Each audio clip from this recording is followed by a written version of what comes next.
Okay, I got the new gear in, but since I don't know how long the engine is able to run, what the status of the cams are, it was running when I stopped and took it apart, so if there is damage, it's within a certain amount that it's still operational. Once it gets oil up in there, though, whatever damage is there won't really accelerate wear, and if there is damage, then you can't do anything about it because it's.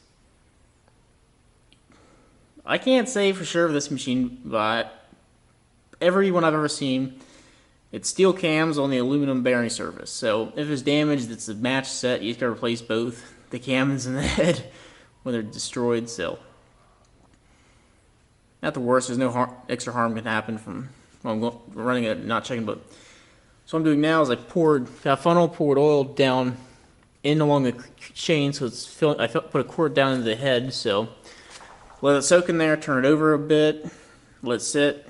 Come back, turn it some more, then flip it back over once you put the case back on the side, and about all you can do for this. But good reason to buy a two-stroke like that one right there.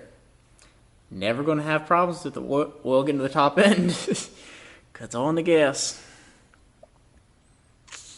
And you just don't valves. It's a lot of nice, easy stuff to not worry about.